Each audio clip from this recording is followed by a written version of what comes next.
upper echelon, top tier wines are white wines. Really controversial take here. I'm just pounding Chardonnay at like 10 in the morning. This is one of those honeymoon stories that you're like, how'd the rest of your night go? Well, not real good, tell you the truth. Flog me. If I'm feeling that I want to be flogged, flog me with an with the offensive, Syrah. boom, and maximize it. Sometimes I just want to be touched with a feather. What's in that bottle comes from those grapes that are right there and depended on what the weather was, where the sun strikes, where the riverbed is. There's some agriculture, chemistry, artistry to it. I said, yeah, this is something I can kind of get into. What's more offensive, the wine at a medical conference or the wine at your Delta flight? The Delta flight, man. Two vascular surgeons walk into a bar and come out with a podcast. We are talking everything vascular and not.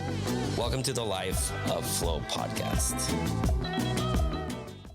The following podcast is not relating to my teachings and work at Del Cedar Medical Center and is for entertainment purposes only. All right, Mike, man, what a pleasure to have you here.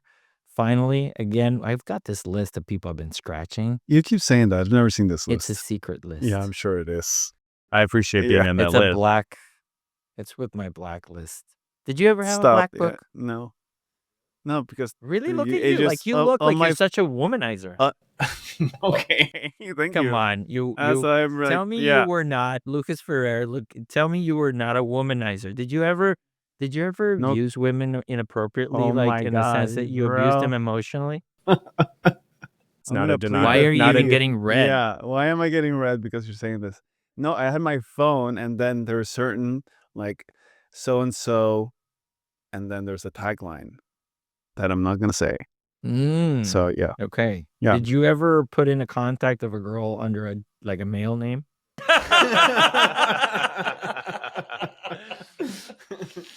Ha! I got him to accept something. But anyway, independent or regardless of either whether this God, list that's a great exists or not, start to this podcast. Yeah. we have been wanting to talk to you for a long time, and obviously we go back. We've had the chance to share podium and scientific conversations and a lot of great clinical interaction.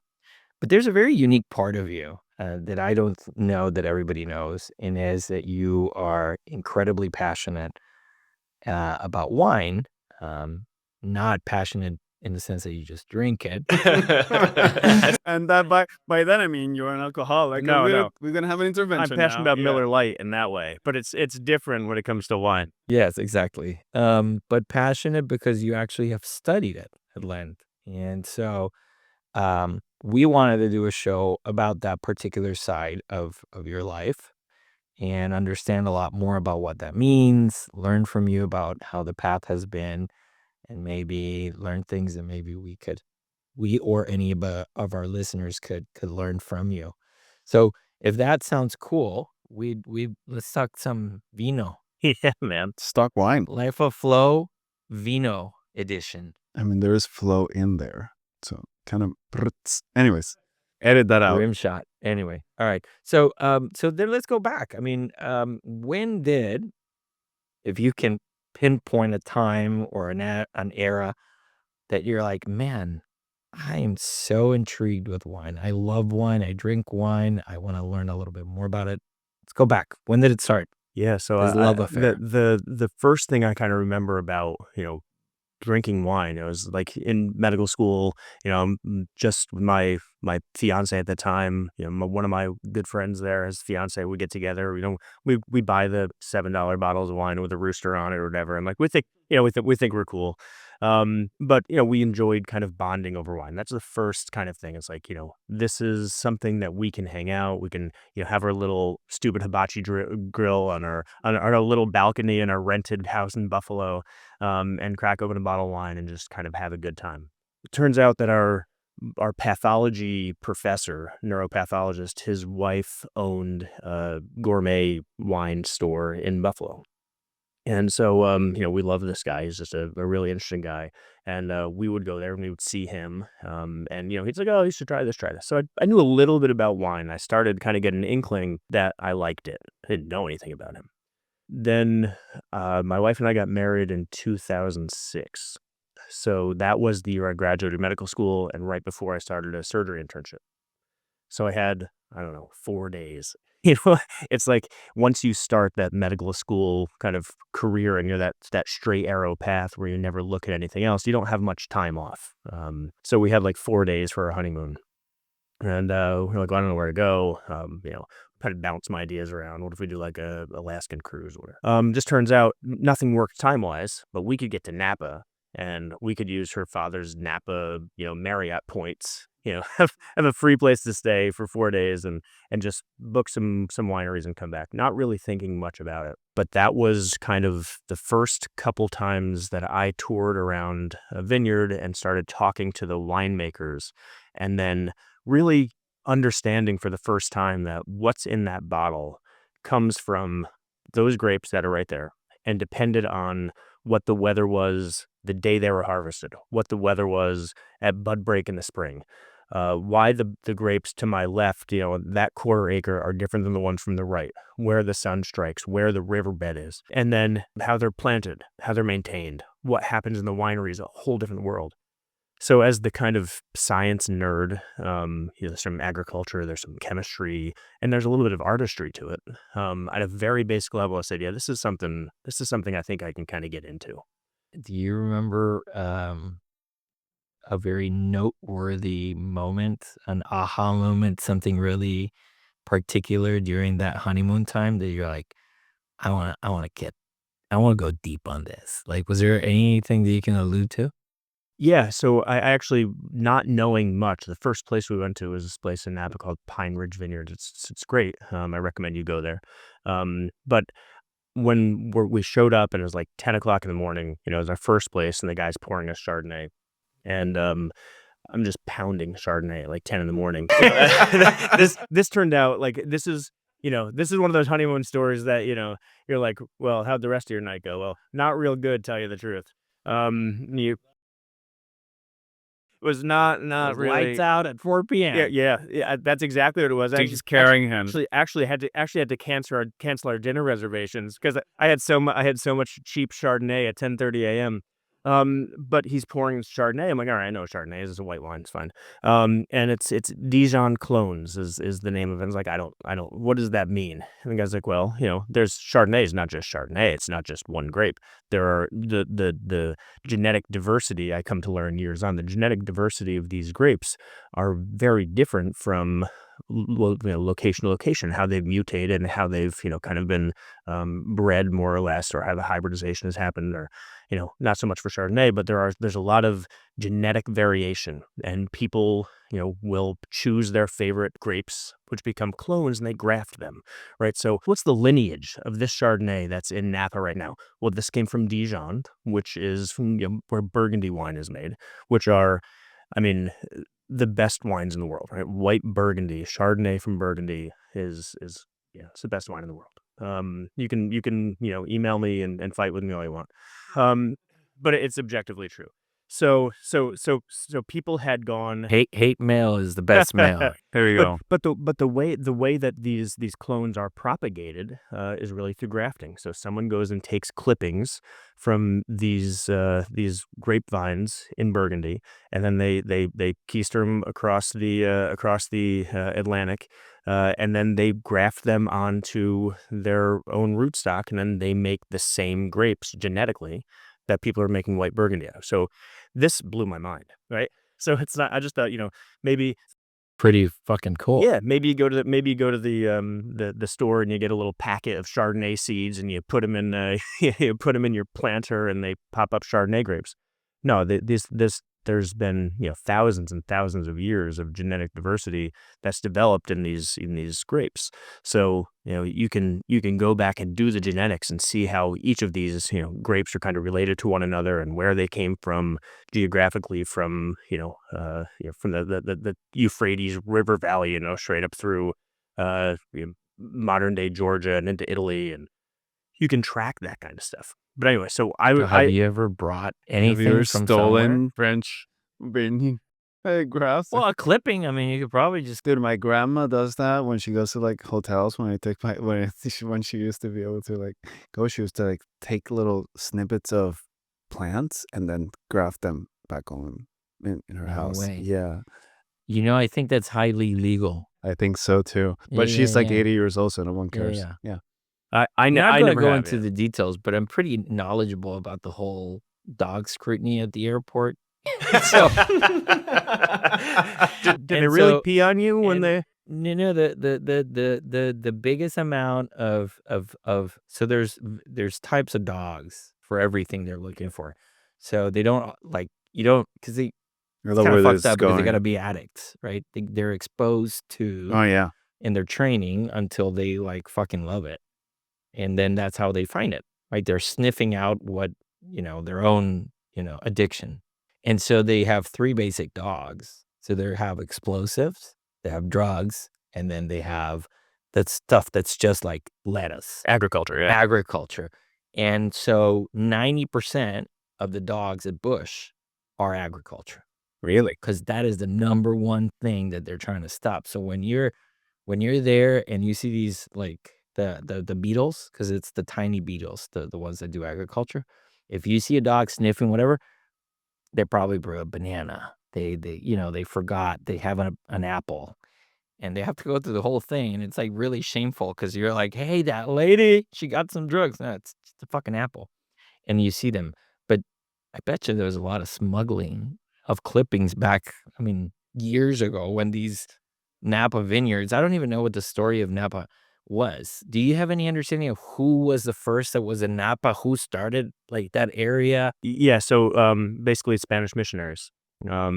So we're talking 1500s, and the first grape there, and not to get too deep into the history because nobody cares about that so much, but the first grape there is called the mission grape. And so it started in Mexico, worked its way up through Baja California, and then up through Napa, Sonoma Valley. And it really was for sacraments, right? So it was priests who were making wine, and using it to basically bash their religion, onto everyone who's around them, and use it to proselytize, Christianity. So that's where that kind of started. That mission grape, people are starting to make wines with it. It's still around. So there you can actually get wines if you're kind of really into the nerdy wine scene. You can find a few places in Napa who make wine out of that grape still. The OG of The OGs. OG. The OG. Is it tasty or no? It's kind of yuck. Yeah, I mean, it's not what we would normally think of as the American taste in wine that you want, right? It's going to be a lot more funky. It's going to have, it's going to have some real kind of earthy, but I mean, there's a term we use, it's like foxy, which means that it kind of smells like piss, right? That sounds wonderful. Yeah. That sounds Maybe really like good. maybe yeah. like a wet mouse kind of thing. Yeah. It's not what you would consider the contemporary palate, but yeah, it's a leap of faith, I don't think I've ever smelled a wet mouse. What does a wet mouse smell like? You know how ignorant I was of it? Like when people say like this, I get notes of cherry tobacco and stuff. I'm like, what the fuck's in those casks that they like put tobacco and stuff like that? It's like, no, that it's just like a figment of people's imaginations that they like smell tobacco in this wine. And I'm like, dude, my taste buds suck balls. Yes, but it really is. It's just your nose, your palate is basically sensing chemicals that your brain is racing to try to match up with something that it knows. So that's where you get those things. So it's like It's like association. that's exactly right. But that's one of the fun parts that having some confidence in knowing what I'm kind of smelling and tasting. And I don't have a great palate. Like I'm not one of those people who can just start naming exactly what they're smelling and then tasting. But if I know what I'm looking for, it's like anything else, like in medicine, right? I can say, all right, I know I should be looking for A or B. I'm getting A. If I get A, then I know there can be A, B, and C.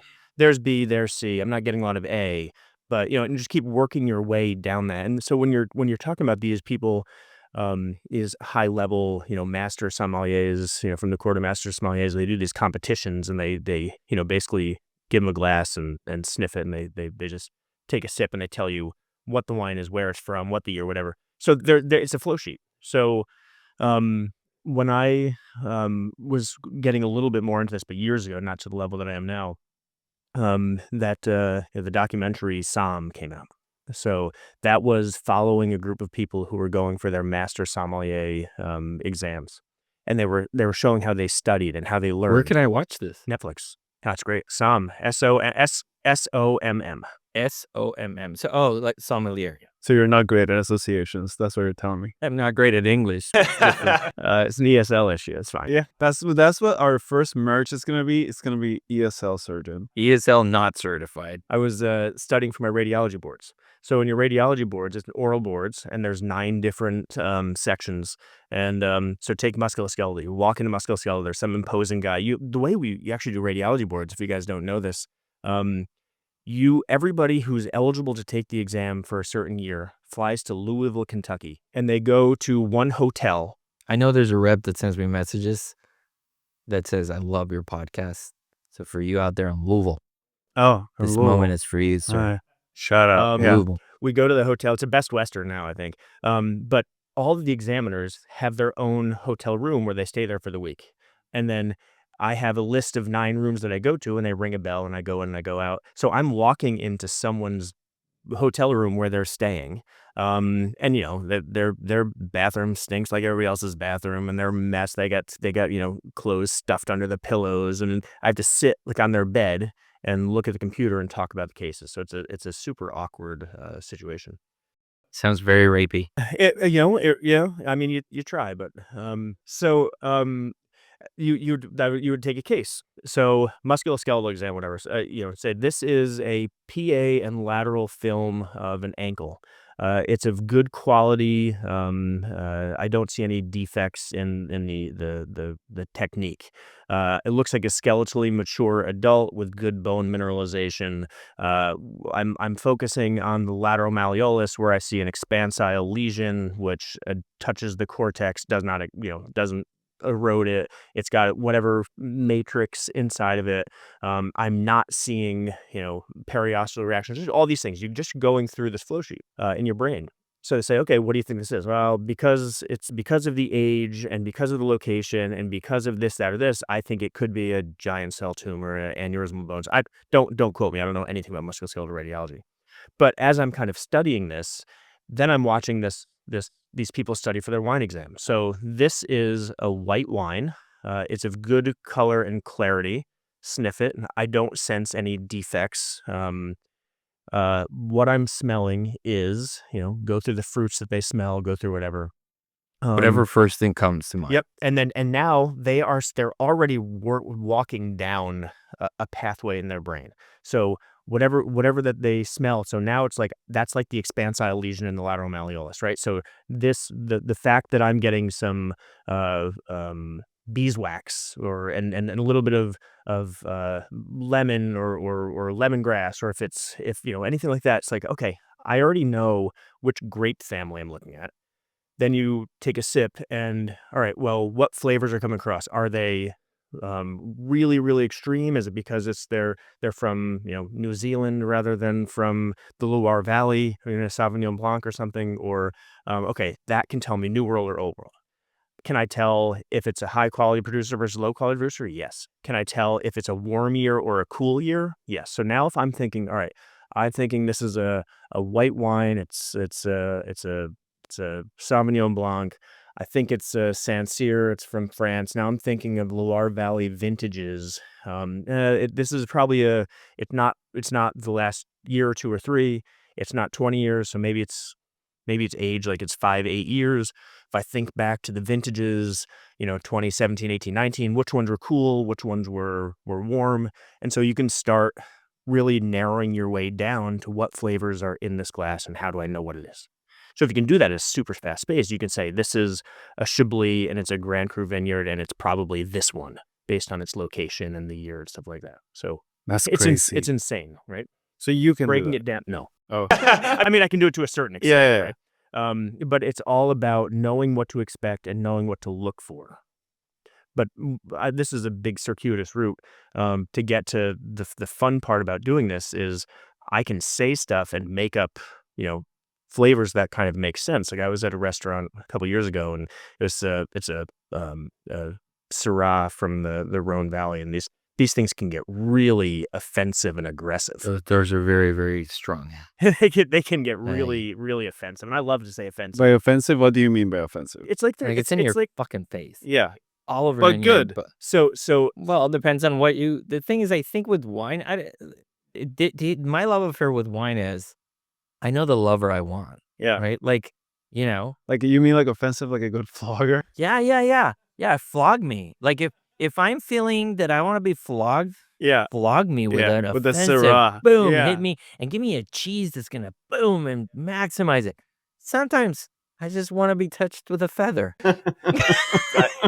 on a sunny morning. Yeah. You know? Yeah. I I get you. was talking to the sommelier, but he goes, I like to call it a little bit crunchy. And I was like, I don't know what that word means, but to me, it's like the back of a station wagon on prom night. Like that's what's offensive. And he's like, okay. And I was like, It could be crunchy. but it's oh yeah, right. But it's sometimes I'll say it's like there's like a scent of roadkill that you don't want to stop smelling it. Yeah. And people are like, what are you talking about? Yeah. And then they're like, wait a second. It's I like, I get it. They're like, Yeah. I get it, right? Fuck. So there's ways to like really kind of expand your horizons with wine, and it can be, it can be fun, it can be weird, and that's I think what the stuff that I really like to do and introduce people to wines that they otherwise wouldn't, and that's come to a meeting like this here for 4 nights. I'm buying. You're the wine guy. I'm over the past 3 days, I've probably bought 9 or 10 bottles of wine for people that have thought, you are going to like this, and we're going to talk about it, and you're going to drink it, and there's, it's just a lot of fun to expand horizons and just everyone wants to hear the story, right? What's the story of this one? You know what I would love to do, which I'm sure that this is like a secret power that you can develop, is talking to someone and understanding what it is that they may like, and then saying, let me get you a bottle that I think you'll like. Tell me some stuff that you've drank before. Where are you feeling? Again, to what I said before, sometimes I'm feeling a little bit bigger, a little bit smaller, a little bit, and then based on this could be just, I would love to be able to be like, say no more. Slap. I would slap you. And I'd be like, shh, weirdly. I go like, shh, down your nose. And then I turn around and I'd be like, get me this bottle. And then I'd open it. Yeah. I'd let it breathe if it needs to or not, whatever. And then give it to you. And then just for those 2 minutes, as you're like savoring it, I'd be like, what do you think, Lucas? And if you turn around and you're like, this is fucking amazing. This is the best flogger My I've ever night- tasted. Yeah. My night would be complete. Yeah. Well, is this something that you literally just described why I do this. I mean, even 2 nights ago, somebody who I've known forever got a bottle of wine, and I'm lucky because, I do what I do. I can buy a bottle of wine that's out of the price range for many people, but like, this is going to be a great wine. I want us to share it, but this is for you. I know everyone's going to love it, but I know you are going to like it. So I had somebody, she took her glass and she's like, I want this forever. Like that, and when someone says that, and that you just turn, you get that look where it's like this look of absolute love at the glass, and they look at you like with so much appreciation, and then back to the glass. And sometimes there are people who don't even know that they like wine or they don't like this. You're like, wait, just try this. What I've done that a lot with recently is champagne. People are like, I don't like champagne. It's because they have that shitty $3 bottle of champagne in a plastic glass at a wedding. That's just like somehow sweet and sour and gross and sticky and awful. Yeah. that to me sounds like the back of a car, a prom night. Yeah. Sticky and yucky. And What's more offensive? And offensive in a bad way. The wine at a medical conference or the wine at your Delta flight? Yeah, the Delta flight, man. And it's so funny because we fly a lot, right? We do this. We fly a Yeah, lot. and I always will have Delta I feel it's sponsor like part us. of like I'm going to a conference. I'm gonna have a glass of shit wine on the way here, and I'm gonna get an immediate headache up at 30,000 feet, and I may just go like, give me a second one of this horrible piss. I fly from Austin to Europe. When I go to Link, I fly KLM, and I feel so fancy because they have like more than one option. They have options, and they're educated. They actually know. Yeah, and they know. And I was like, I'm so fancy. Because if you fly from Houston to Chicago and you're like, what wine do you have? Red and white. I'm like, well, like the red one, the little darker bottle. What is it? Red. Red or white. Yeah, no, that's even we fly a lot. We fly, to many different places, many different airlines, and there are a lot of them. They're like, oh, we have our wine list is inspired by our master sommelier. I was like, And really? you're 'Cause like, you shouldn't be paying that guy. it looks like it's inspired by the checkout teenage kid at the grocery store who just sees what people buy. It's like, oh, people like this one. That's mouthwash. Or whatever. I see people drinking in the parking lot, so it's gotta be okay. Sommelier. Yeah, he was in the Paralympics. Anyway, but let's go back to the education, right? Because okay. I mean, you've really invested time. I mean, you're not just blowing smoke out of your ass. How many years of training? Like, how does it? Like, what courses have you done? But how do you get good at it? And maybe, is that something anybody can do? Can any one of us, if we really want to become passionate, can we follow the lead and learn and go to courses? And how does that? It's a great question because I had that question, and it was kind of like my COVID project, right? So 2020 was trash, right? We all drank a lot. Yeah. But you actually made something out of your drinking. That's good to you. Good for you, sir. Good, sir. Good on you. Good. I'm so proud I of you. love that for you. This is my favorite phrase lately. I love that for you. So I have, ever since that kind of 2006, so like 14, 15 years, like in my spare time, I would read about wine. I'd read about specific wines. I'd learn about wine. We'd travel and try different wines. I started collecting wine, like, really pretty significantly in 2014, 15. So I have always known about the wines that are out there and kind of know who the producers are, what the prices are, what's good this year, what the ratings are, stuff like that. But I really didn't know as much as I wanted to because I was the go-to guy for everybody. Hey, he knows about wine. Let's ask him. And if I didn't know, it's embarrassing to say I don't know. I never want to say I don't know. So right around that kind of end of 2020, I was like, all right, how can I actually really do this? Would it be fair to say you were a wine enthusiast? So you were reading, you were maybe seeing blogs. You'd be like, oh, they recommended this one. I'm going to try it. I like it. So I would recommend it to other people. But you weren't driving. You were, other people were driving and you were following smart people, educated people, but you weren't necessarily the guy saying, right? Yep. So I looked into, basically what does it take to become a sommelier? So there's the court of master sommeliers. So there's the people, the restaurants who are service professionals. And I want to know, by the way, are they really well trained? Because I feel some are full of fucking shit. So some of them are, but most of them are not. Most of them basically they've just done like front of the house servers, service captains, whatever, and they're like, oh, by the way, you're the wine guy tonight, and they're not necessarily somms. The higher end restaurants, they tend to, but to continue to advance up that chain for CMS, the Court of Master Sommeliers, you do have to have service background. Where is the Court of Master Sommelier? Is that in America or in like France or that's a European like society? Okay. As is the other kind of big one, which is WSET, Wine Spirit Education Trust, whatever.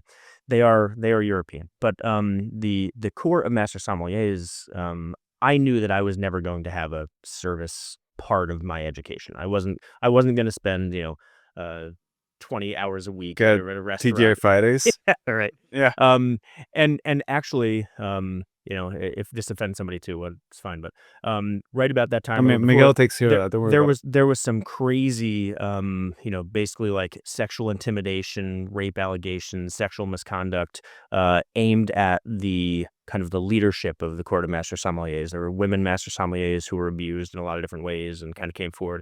And so there was a pretty dark cloud kind of over that organization that they really haven't come back from in the kind of professional world. So the other kind of more popular is the WSET, their Wine Spirit Education Trust, which is another European thing, and it's basically, in many places, you sign up for somebody somewhere in your city, and they send you PowerPoint presentations, and you just go through the PowerPoint presentations and regurgitate stuff on an exam. That's it.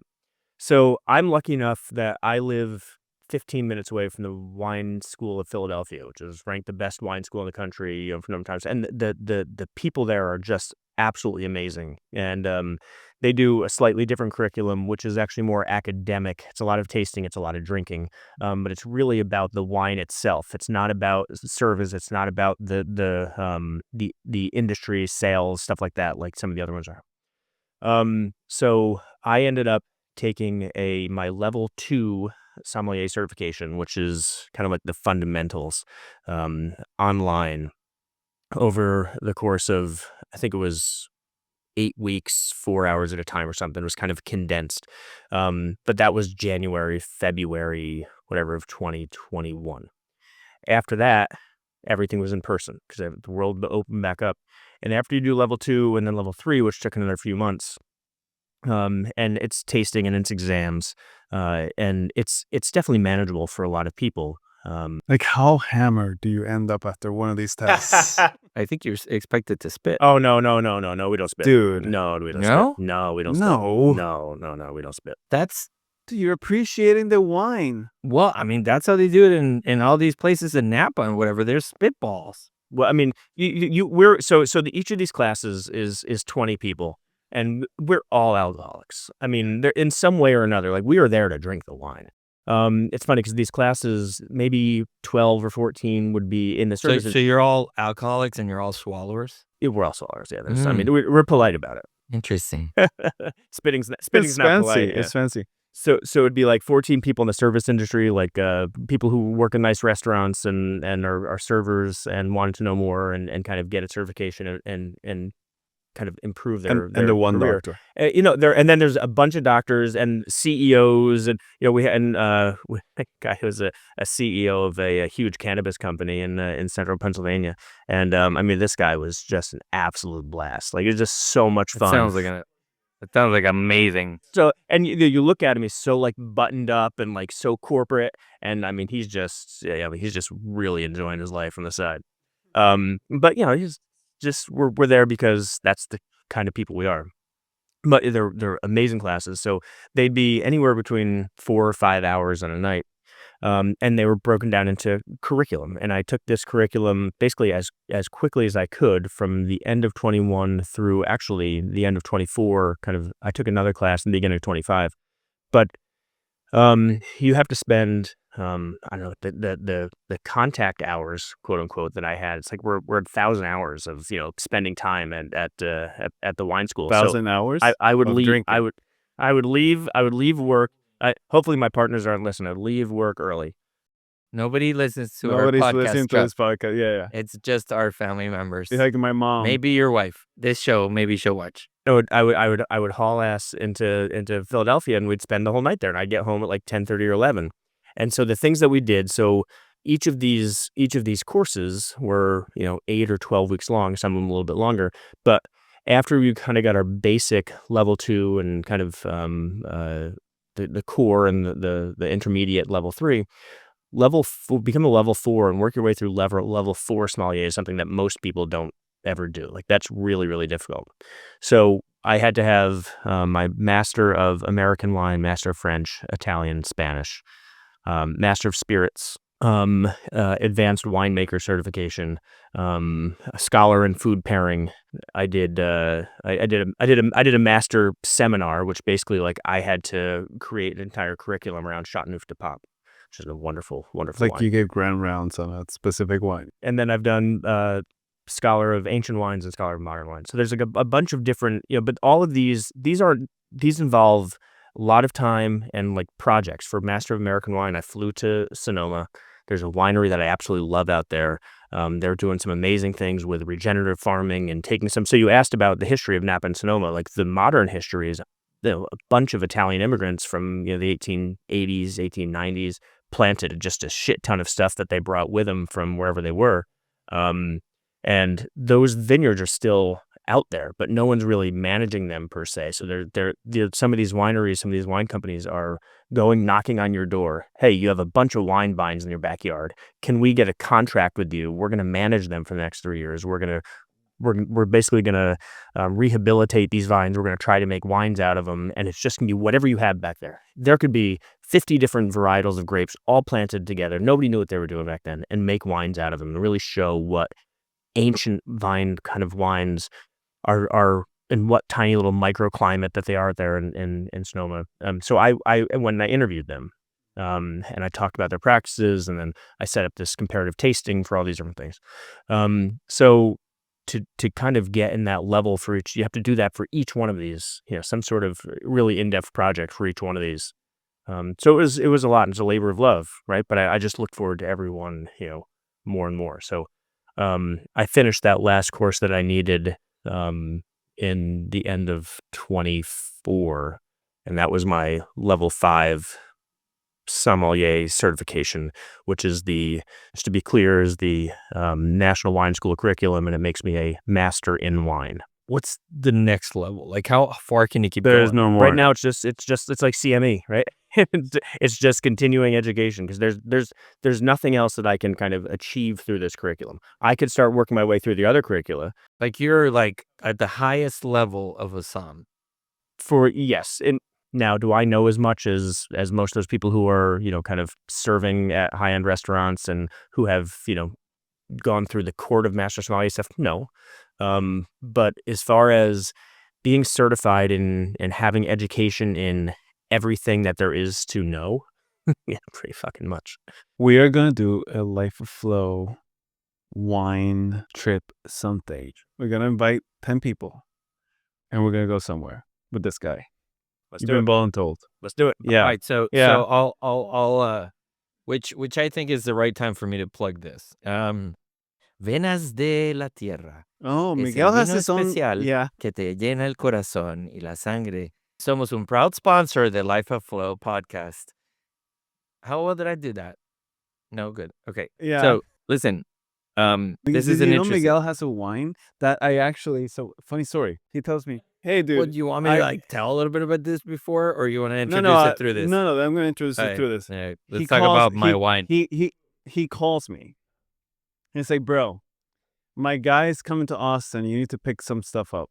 And I'm like, "What am I picking up, Miguel?" It's illegal. What? It's coming from Mexico. It's 100% illegal. It's coming from Mexico. Like, what am I picking up, Miguel? It's like, oh, my wine. And I'm like, okay, cool. Sure. Like, I was doing something else. And then I get a hold of this guy. He gives me address somewhere in the middle of nowhere. I drive there. It's like this kind of, I don't know, shack. And then I pull up. He's like, pull up into the garage. I pull into the garage. There's these boxes.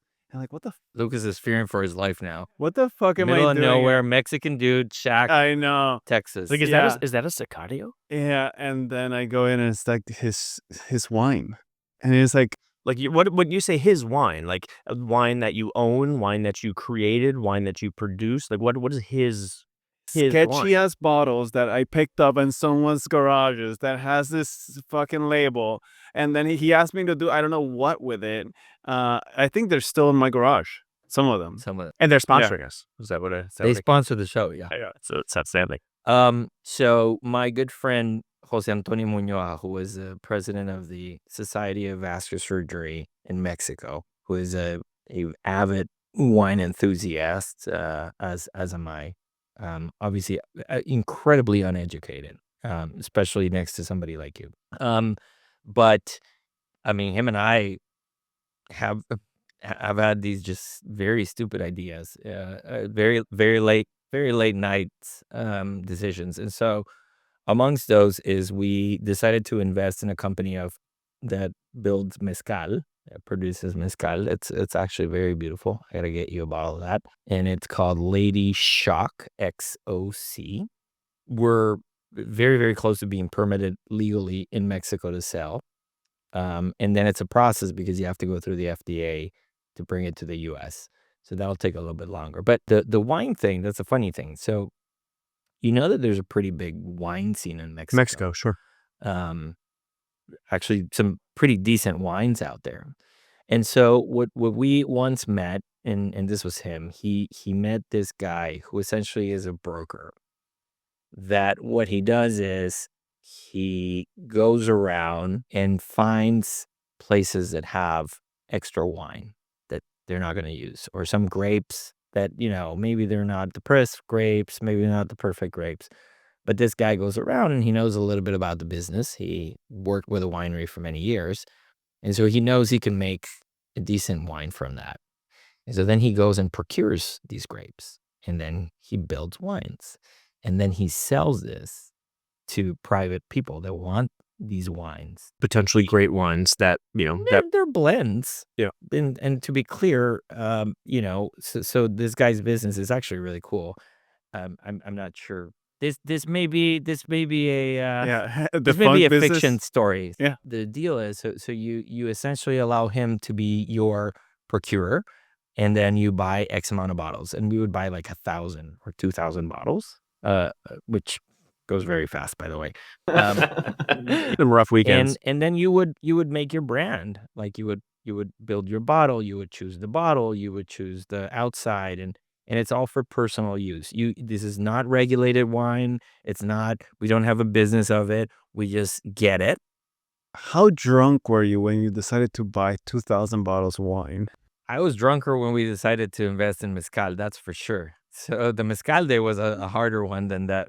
But anyway, so we decided, well, what are we going to call this wine? And I remember, and I'll have to show you the bottle, but I just asked for your address, by the way. I'm going to send you a couple. And so we grabbed one of my patients' pulmonary angiograms from a PE. Oh, nice. That's the label? And we flipped it so that it looks like a tree. Well, it looks like, I was going to say, yeah. Like a tree and roots, right? Like the lymph flow thing, right? You've seen it. And then it's a PE. So if you know what you're looking at, all you have to do is flip the bottle. So you're like, wait, you'll know where the PE is. But then you flip it and it's a tree. And then it's called veins of the earth. Oh, that's outstanding. Las venas de la tierra. See. And so venas de la tierra, at this point, our company has grown.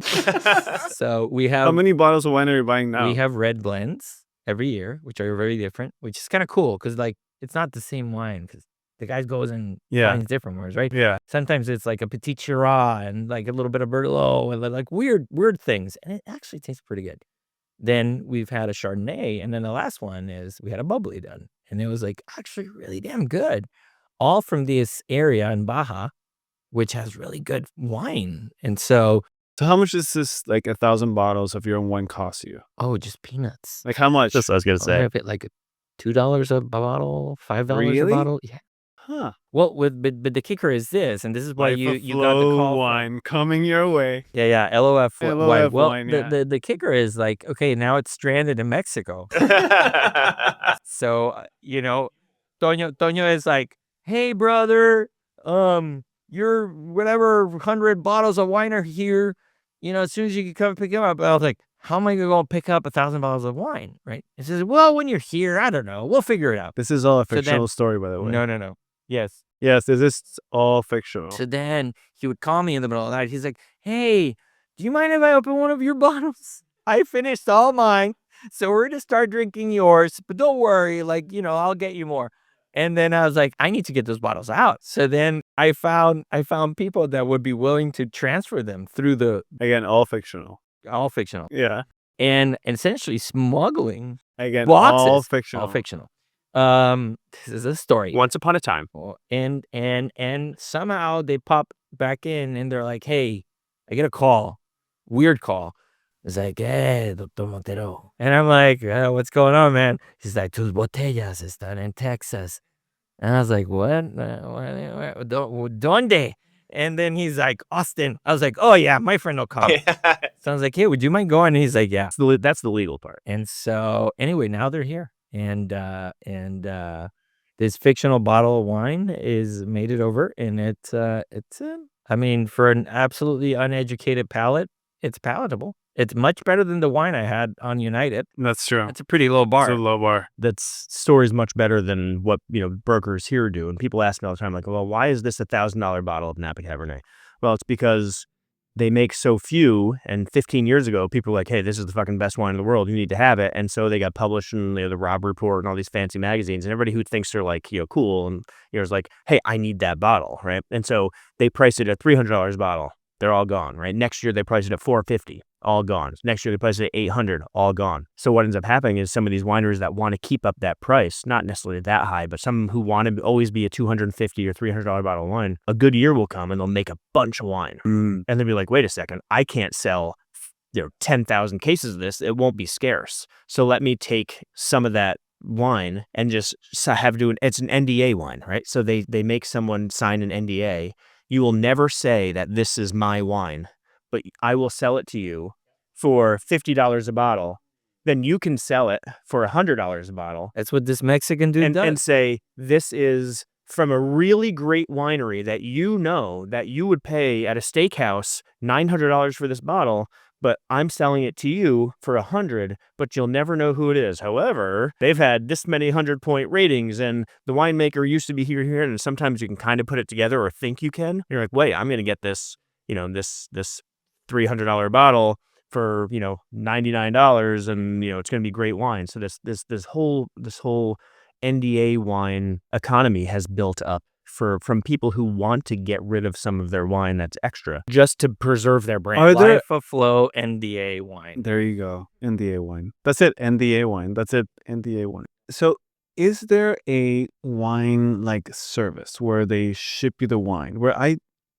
like good wine. I really enjoy good wine. I do not want to spend a minute of my time researching this. Yeah. I just want to drink it whenever I feel like it. There are a lot of services who take advantage of people like you. I know. Selling you wine that nobody else ever wants. Exactly. Yeah.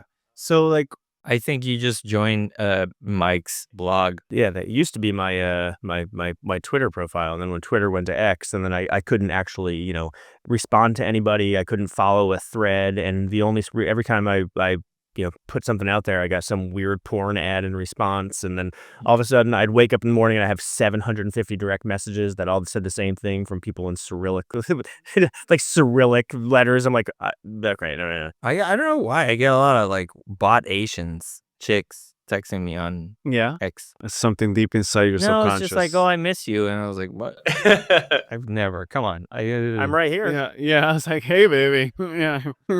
I'm like, good. So Continue like, missing me. so how can I and You see the drop yeah, of I Life see of the Flow drop. as Yeah, an there you NDA. go. NDA. I like it. Yeah, there you go. Matt, that's gonna make us a ton of money. So how can I, without educating myself, buy really good wine? So the way to What's do it, the ignorant move? you just need to find a little wine store that you trust that has stuff that nobody else has, and you're going to walk in there and say, I'm uneducated and I want really good wine, and I don't know How do you anything get about to it. trust them? You try it once, and there are so many places, in Manhattan, Brooklyn, Queens, like there's dozens of these places that, I'll get emails from. I get maybe 200 wine emails a day, average after that, and they're like, oh, this is the producer that we're really keyed on, and we love this person. We were in Austria, last month. We've always loved them, but this year, they have enough distribution for us to get some. We have some for you, come in and try. And it's like, okay. And then they do this whole thing about the family, the winery, the wine. You're like, all right, these people know what they're talking about. I don't know anything about this. Do you I can think learn that's the from kind of them. story that allows you to say there's some credibility here? Like when you can tell that they've put effort into procuring and learning and understanding the story behind it. Yeah. So if you walk into Total Wine and say, hey, I want a good wine, they're like, oh, this bottle of Camus here, people really like that. It's a pretty fancy wine. Andrew on aisle 8 loves this wine. Yeah, I love the staff picks. It's like, and they look at the staff. Andrew on aisle 4 loves this wine. So Total Wine does their own direct importing. So they bring in wines that no one else does, and they're of mediocre quality at best. But they'll say direct import or special buy, and then everybody on the floor gets extra commission for selling those wines because they're direct import to Total Wine. So there's no distributor, so they make more money at pushing wines that they're just told to push because it's more profitable. Jerome loves this wine. It's his favorite. How dumb is that? I mean, honestly, have you ever seen a wine and been like, fucking Jerome likes it? I'm down. Up, down. If you walk into one of these small wine stores, as you say exactly the same, and someone's eyes light up and like, oh my God, I don't even know where to start. I have an amazing Lambrusco. Do you like sparkling wines? And you're like, I don't know. Like, this is really great if you're gonna have chicken wings or like something like that. It's great to go with this. It's amazing. Are you drinking out in your patio or are you grilling? Because this is a chillable red co-fermented, and once you see that, you trust those person. If you walk in and they say, I don't know, my ex-wife really likes the Rombauer Chardonnay. Seems pretty good. You're like, no. Okay, walk out. Okay. Walk out. And that's, you can form a relationship with those. And that's some of these places in Manhattan or wherever, they have mailing lists. They have, you can join their little club and they'll send you a couple bottles, I don't know kind of where the shipping, but they will say, hey, this is what we really love right now. And so I am friends, and I'm still friends with a Are you? Spanish guy who's, I actually keep my friends for a long time. I have a hard time making friends, but once they're in the circle of trust, they stay for a long time. Anyway, he said he was a Spanish guy. He is a Spanish guy. And he says, lot of shifting statuses here. yeah, well, I'm trying to make sure that I get this right. I mean, he is alive. Will he be Spanish as well? He is alive, he is well, and he is in Spain. And it's important because the optics through a Spaniard of wine, and his I remember him saying, "El mejor blanco es un mal tinto," which is essentially saying the best white you can ever find is going to be like a shit red. What do you think about that? Because No, I mean, I love red wines. I love red wines. I can, talk about every red wine and what I like about them, and it's what I go to when I drink. But the best, the upper echelon, top tier wines are white wines. Really controversial take here. And I prefer to drink more reds. I drink well. do you think this is controversial, or within the Somm community, is this most everybody agrees that whites are more complex and beautiful? So Somms like to, it's their douchey move to be contrarian, right? So if you so one of the quotes that I had read a while ago, which makes a lot of sense to me, is, most people begin their wine journey with, "I only drink reds," but if they continue, they end with White Burgundy, because it's like, yeah, I only drink reds. I don't like whites. I don't like whites. And as you work your way through all the nuances of all these wonderful wines, all these great things that, the real quality, not just winemaking and craftsmanship, but like the people who were growing these grapes 1,000 years ago, and they're still being grown in the same little square walled off, vineyards in Burgundy or wherever else. They know what they're doing, and they know how to make those wines, and the absolute beauty that comes out of those things. And white wine, it doesn't have, it's all about the flavors. It's a little about the texture. It's a little about the mouthfeel. But red wines can get really bogged down with the tannins and the oaks and the aging and the barrels and the, how they're doing this. Some of this just really, really pure, beautiful wine made from grapes that have been making, great wine for 1,000 years. There's a reason that people still come back to it. And these bottles, there's certain Montrachet bottles of White Burgundy. They're $10,000, $12,000 for a bottle, right? There are reds that are similar, but the really unbelievable upper echelon, like god tier fucking wines, tend to be some of the whites. Interesting. What do you think of this whole like biodiverse skin contact, all this stuff? There's room for everything, right? So skin contact, if you go back to ancient winemaking, like in Georgia or in Slovenia and these places in Central and Eastern Europe, People would like stand on the grapes. Is that what that means? No. So if you're drinking a white wine, right? Someone is pressing the juice out of the grapes, throwing the skins away, fermenting that wine, and making a white wine out of the juice. If you're having a skinned contact, or basically what they're calling an orange wine, if you squeeze the juice out of those grapes and you ferment that with the white grape skins still mixed in for a couple days or for a week, or in some of these places, like we're talking about ancient wines, for months, and you don't remove those skins, those white wines become orange and they become less crisp and less clear, and they start getting super funky flavors. And they get a much more kind of more body, more kind of a creamy, mouthfeel. They're a whole different. They're not, again, what most people think of as the American palate, right? It's not these big oaky vanilla and cherry red wines, or just like super crisp, acidic, tastes like biting into a green apple white wine. They're somewhere along the way. So there's room for everything. And that's like, when you say what's next for you for as far as certification or whatever, there is nothing, right? But there's so much more to learn, and there's so much more to try. So much more wine to drink. There's so much more wine to drink. So much more. Question. Yeah. What's been the most expensive bottle you've ever bought? So one of the things that I've really liked to do, so I've born in 1980, which was a pretty shitty year for wine, but I probably have 50 bottles. It was a great year for humans. Hey, giving you props, man. So I have a lot of like all of the big Bordeaux's and Burgundies and California wine, like and uh, the best Lebanese wine of case of the 1980s, like everything I can find from 1980. So some of those get to be, pretty expensive, $600, $700, $800, $900 because they're so rare. And chances are they're trash. I've had a couple of them, they're really good, but I mean, I know it's likely they're gonna be trash. But every once in a while I will find, I surf like wine auctions all the time. It's if I'm not paying attention to you, I'm looking at my phone, it's because I'm looking at wine auctions. So over the years of doing this, I know what a bottle of wine costs. I know, like, you tell me what should a 1983 Cheval Blanc go for. You tell me what a 1990 Petrus should go for. I know. So if I see a bottle of wine that I know routinely sells for $2,400, $2,500, and I see it, basically available for $1,250, I don't care if I want that wine or not. I'm buying it, right? Because that value of that wine, the relative value for what I'm paying for it. So I think 1,400 is probably the most I've paid for a single bottle. And do you sell those? I was about to say, no. so- These are for me now. These are to share with people who I will appreciate. How them much or- money is in your cellar? Do you really want to know? Yeah. Somebody asked me this last night.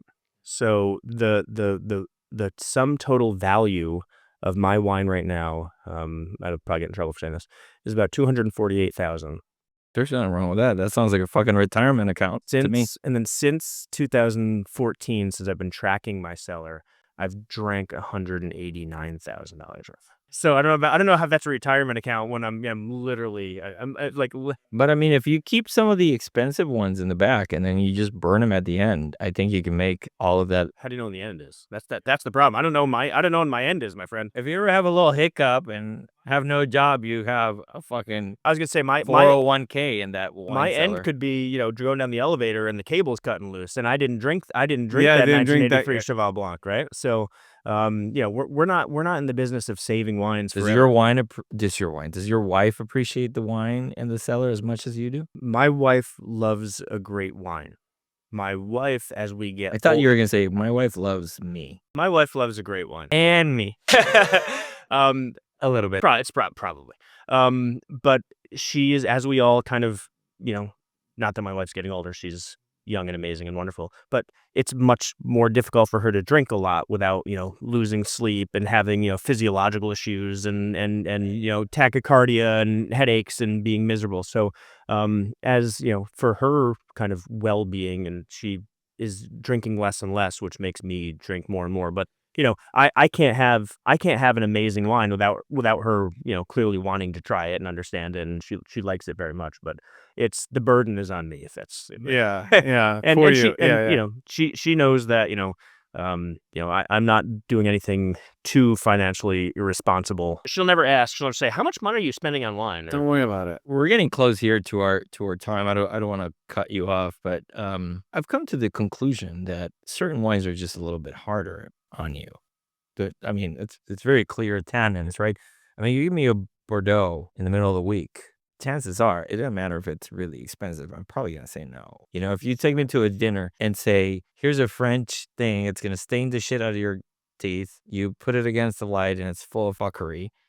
And Great fuckery. yes, and I'm gonna be fucked by that fuckery because I'm gonna wake up and I'm gonna be very hazy. That's been my experience. Do you think that's There's research in the past couple weeks that just got published somewhere in one of these journals, that they said they basically controlled for tannins, they controlled for sulfites, they controlled for a few other different chemicals, and they found out, I don't know, look it up, it's the quercetins.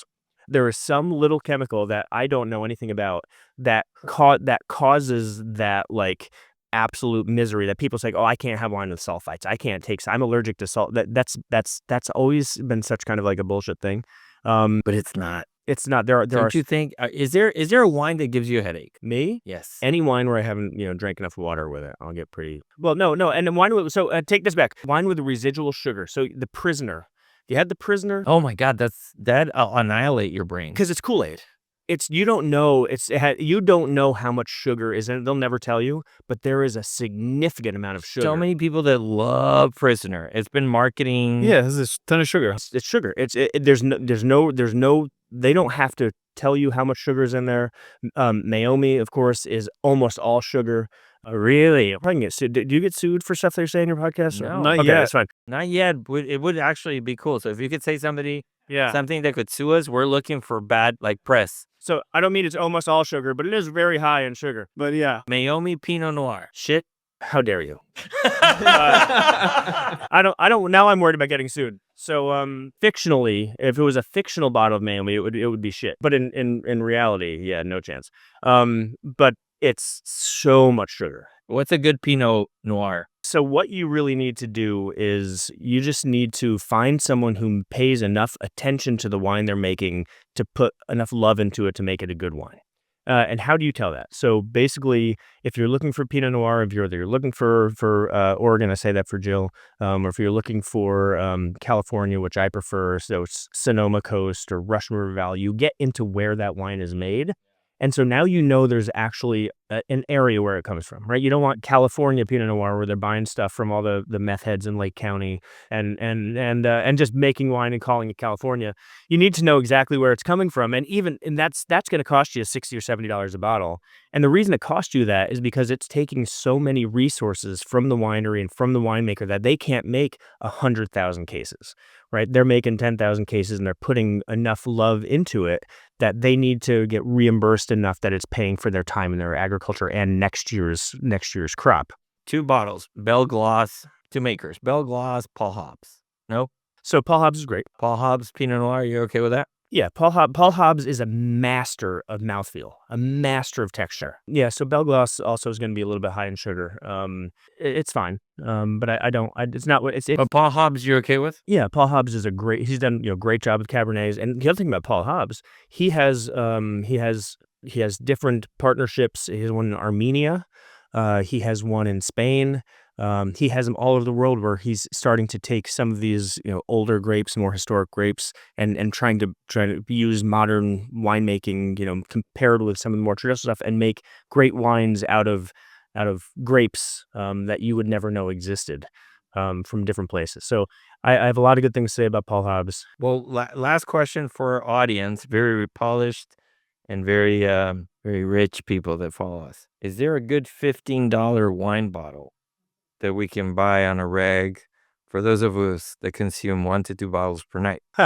So we come full circle. Because don't push me into the 60, 70, because you just triplicated my expenditure and investment in wine. I'll come full circle. So when we went to our honeymoon in 2006, the place we went was Pine Ridge. Oh, that is full circle. And they have changed ownership a couple times and kind of changed philosophies. It's still great, but they make a white blend, which is about $10 or $11. It actually has a name, but it's super, super good. Pine Ridge.